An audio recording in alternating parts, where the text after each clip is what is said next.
Draco and his friends were walking down the hallway, their usual swagger in their steps. They were the top dogs in Slytherin, and they knew it.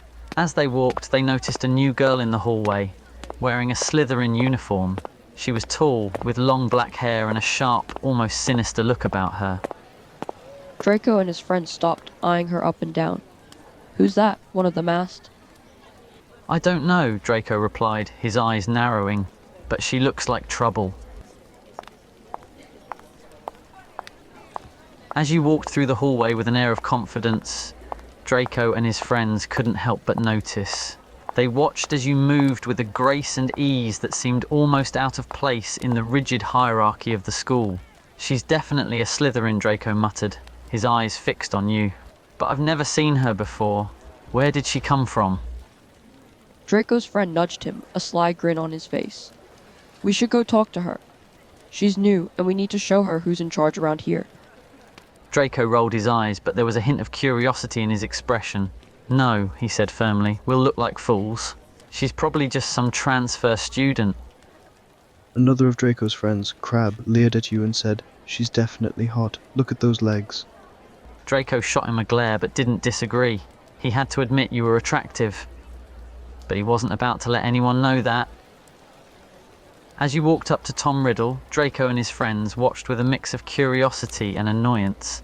They couldn't hear what you were saying, but they could see that Riddle was handing you a book. Draco's eyes narrowed as he watched the interaction. "Who is she, talking to Riddle like that?" he muttered to his friends. "Yeah, he never talks to anyone," one of Draco's friends said, a hint of awe in his voice. "And she just walked right up to him and he gave her a book." Draco's eyes were still fixed on you, his curiosity growing. "What's so special about her?" he muttered to himself. Draco and his friends watched as you stood there, engaged in a conversation with Riddle. They couldn't hear what you were saying, but they could see that it was a deep conversation. Draco's eyes narrowed as he watched the interaction. "What are they talking about?" he muttered to his friends. "And why is Riddle talking to her like that? She's just a new student." Draco's friends, Crab and Goyle, stood on either side of him, watching the scene with wide eyes. Goyle, the more dim-witted of the two, suggested, "Maybe Riddle's trying to be her friend." Why would he want to be friends with some random new student? Draco's mind raced as he tried to figure out what was going on. He noticed the book in your hand and a thought occurred to him. "Maybe it's not just about being friends," he muttered. "She's got that book. Maybe he's trying to recruit her." Draco's friends, Crab and Goyle, looked at him in surprise. "A prefect?" Crab said, his eyes wide. "You think Riddle is trying to make her a prefect?" Draco shrugged. "It's possible," he said. "She's new, but she seems confident and capable. And Riddle doesn't just give out books to anyone." Draco and his friends watched as you walked off, their curiosity piqued. They followed behind you, trying to stay out of sight, but always just close enough to keep an eye on you. Draco's mind was racing as he followed you along the hallway. He couldn't shake the feeling that there was something more to you than met the eye. As you walked down the hallway, every guy seemed to turn their head to watch you pass. Some of them even muttered under their breath or stared openly, clearly admiring your appearance. Draco and his friends continued to follow you, but Draco's expression had become more and more stoic.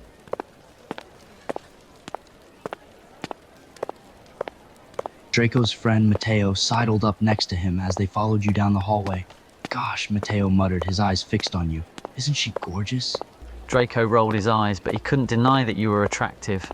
"Yeah, she's hot," he said, trying to sound nonchalant. Mateo's words hung heavy in the air. "Too bad she's Snape's daughter," he said before darting off down another hallway. He muttered to himself under his breath, "No way in hell." Draco felt a pang of realization. Snape's daughter?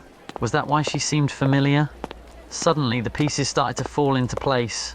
Her black hair and dark eyes were eerily similar to Snape's, despite the fact that she looked so different and much more beautiful. Draco and his friends froze in their tracks as Mateo's words echoed in their minds. They looked at each other in disbelief. Goyle whispered, "Did he just say, Snape's daughter?" Draco's friends, Crabbe and Goyle, exchanged panicked glances. "I'm not interested in talking to her anymore," Goyle muttered, his eyes wide. Yeah, me neither. Snape's daughter. With that, the two boys scurried off in Mateo's direction, leaving Draco alone in the hallway. He was still trying to process the new information. Draco's mind was in turmoil. He had just found out that you were Snape's daughter, and he wasn't sure if he wanted to get involved with you. But as he stood there, his eyes caught sight of you again, walking down the hallway. Against his better judgment, he found himself following after you once again. He told himself he was just curious, but a part of him couldn't deny that he was drawn to you. You walked into the grand hall and made your way to the Slytherin table. Draco followed behind, keeping a distance but still watching you closely.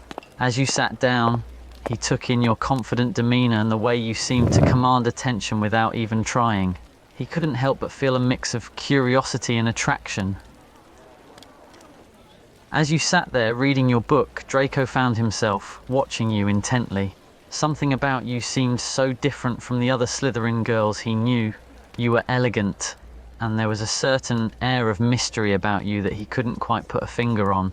He found himself drawn to you, despite his doubts and reservations about your lineage. He shook his head, trying to shake off the thoughts that were creeping into his mind. As Draco sat at the Slytherin table, he noticed other boys in the hall stealing glances at you. It irritated him to see them leering at you like that, as if you were some kind of prize to be won. He clenched his jaw and watched as the boys whispered and pointed, their eyes roaming over you. You continued to read your book, seemingly oblivious to the stares and whispers around you. Draco tried to focus on his own breakfast, but he couldn't help but steal glances in your direction. He couldn't understand it. Why did you have such an effect on him? Your mere presence was throwing him off balance. As you read your book, Draco noticed that you had started muttering to yourself. He couldn't make out the words, but he was curious what you were saying. He leaned closer, trying to catch snippets of your muttering. He didn't want to appear nosy, but he couldn't help his curiosity. As you glanced up from your book, you noticed Draco staring at you. He quickly averted his gaze, but not before you caught him. He tried to play it cool, but he couldn't help but feel a bit flustered at being caught. He'd been so focused on trying to hear your muttering that he hadn't even realized he was blatantly staring at you. As you scooted over to him across the table, Draco was taken aback. He hadn't expected you to approach him directly. He sat up straighter and tried to maintain a cool composure, but his heart was racing. He looked up at you, unsure of what to expect. Draco's heart skipped a beat as you spoke to him. Your voice was like silk, and your beauty was indeed unmatched. He had to remind himself to focus on your question. "Advice on handling troublemakers?" he repeated, trying to sound calm and collected. "Well, it depends on the situation, but generally, assertiveness and a firm hand are key."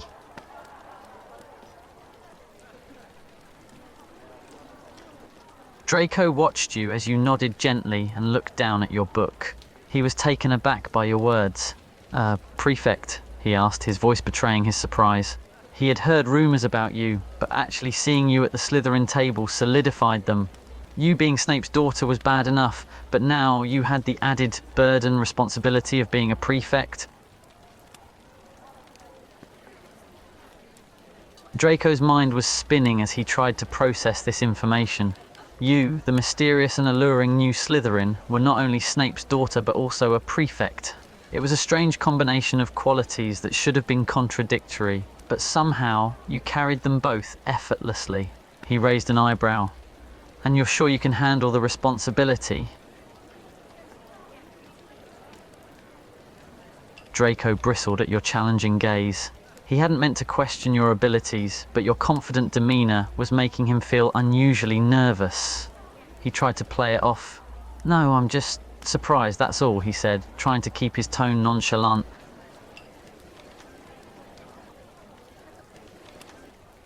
He leaned back in his chair, eyeing you warily. You sure about that? He asked, trying to match your confidence. Draco snorted at your question. Me? A troublemaker, he said, rolling his eyes. Please, I'm too polished and composed for that. But his heart was racing as he said it. The reality was, he had been involved in his fair share of mischief and trouble over the years. But he wasn't about to admit that to you. As you narrowed your eyes at him, Draco felt a shiver go down his spine. It was as if you could see right through him, like you knew he was hiding something. He tried to maintain his cool composure, but he couldn't help feeling a bit unnerved by your intense gaze. As you looked down at your book, Draco let out a silent sigh of relief. Your unrelenting gaze had been becoming too much for him to bear, but he refused to show it. He continued to watch you reading, trying to decipher you as best he could based on what you'd shown already.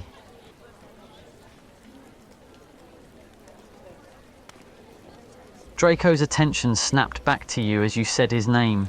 He hadn't realized you knew who he was. He nodded. Yes, I am, he said, his voice cool and collected. And you are... He raised an eyebrow, waiting for you to introduce yourself. Draco raised an eyebrow at your confident tone. You were right, of course. He had heard the rumors and knew who you were, but he couldn't help but feel a little annoyed that you seemed so sure of yourself. Of course I do, he said, trying to sound nonchalant, but I want to hear it from you. Draco's annoyance melted away at the sound of your chuckle. There was something about your laugh that was charming. He tried to keep his expression neutral, but he couldn't help but feel a little intrigued by you. I've heard a few things, he said, leaning back in his chair. Enough to know that you're a force to be reckoned with. Draco's heart skipped a beat as he saw the smirk on your lips. You were infuriatingly confident, and he found himself both annoyed and attracted to you at the same time. He leaned forward, his eyes locking onto yours. And why shouldn't I be talking to you? He asked, his voice low and smooth. Draco chuckled at your comment, a hint of irritation in his voice. Scared? Of you? He said, a smirk playing on his lips. Hardly. He leaned back in his chair, trying to maintain his air of nonchalance. You don't scare me, you know. The mention of Snape's name seemed to cast a shadow over Draco's confident demeanor. His smirk faltered at the mention of your infamous father. Okay, maybe a little bit, he conceded, but only because you're a prefect, not because of your father. He looked at you intently, the smirk slowly returning to his lips. Although, being Snape's daughter certainly doesn't do any favors to your already fearsome reputation. Draco raised his eyebrows in return, slightly amused by your reaction. Yes, fearsome, he said, his smirk growing wider. People are intimidated by you, you know. They've heard the rumors about your father, and they're afraid of what you might be capable of. Draco's heart skipped a beat as he saw the dark look in your eyes. He swallowed hard, trying to maintain his composure. Yes, really, he said, his voice slightly shaky. People are scared of you. They think you're just like your father. Draco's heart was racing as you leaned closer to him across the table. Your proximity was making him feel uncharacteristically nervous. He tried to maintain a cool demeanor, but he couldn't quite hide the hint of fear in his eyes. Me? Scared? He said, his voice betraying him. No, of course not. Draco's breath hitched as you whispered those words so close to him. He could feel the warmth of your breath on his skin, and he found himself unable to look away from your dark gaze. He shifted in his chair, trying to regain his composure. Why should I be scared of you? He asked, his voice barely above a whisper. Draco followed your gaze and saw Snape sitting up front, his eyes scanning the room. He felt a shiver go down his spine. He looked back at you, his heart racing. Your father is watching us, he said, his voice low and nervous. Draco's heart pounded in his chest as you spoke so calmly about your father's watchful eye. He couldn't believe how nonchalant you were about it. Does it not bother you? He asked, his voice betraying his nervousness. He's right there, watching us. Doesn't that make you even a little bit worried? Draco's eyes widened at your lack of concern for your father's gaze. He had expected you to show at least a bit of nervousness, but you seemed completely unfazed. "You've got guts, I'll give you that," he said, shaking his head in amazement. "Most people would be terrified to have Snape breathing down their necks like that." Draco couldn't argue with that.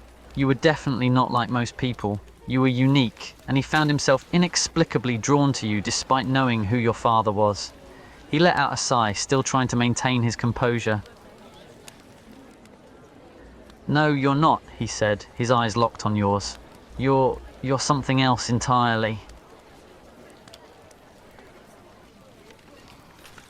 Draco followed your gaze and saw the boys in the room staring at you. He felt a pang of irritation at their ogling, but he tried to hide it. "They're all staring at you, you know," he said, his voice low and a hint of jealousy in his tone. Draco rolled his eyes at your comment. "Oh, please," he said, unable to hide his irritation. "You know exactly why they're staring at you." Draco met your gaze, his eyes challenging you. "Don't play coy," he said, leaning back in his chair. "You know you're attractive. You know these boys can't help but stare at you." Draco raised an eyebrow at your statement, a hint of disbelief in his eyes. "Please," he said, scoffing. "You know it's not just your father's reputation that's making them stare. It's..."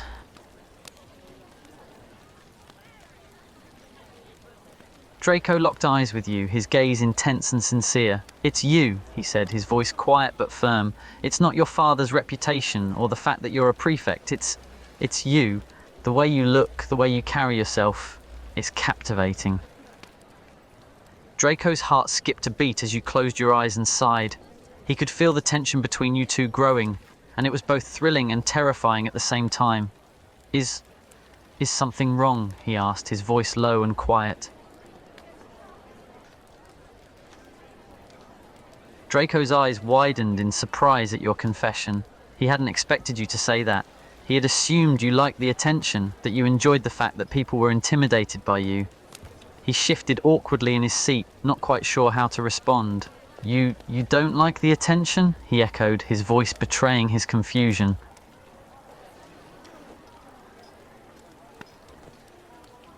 Draco felt a pang of guilt as you spoke, realizing that he had initially judged you based on your appearance as well.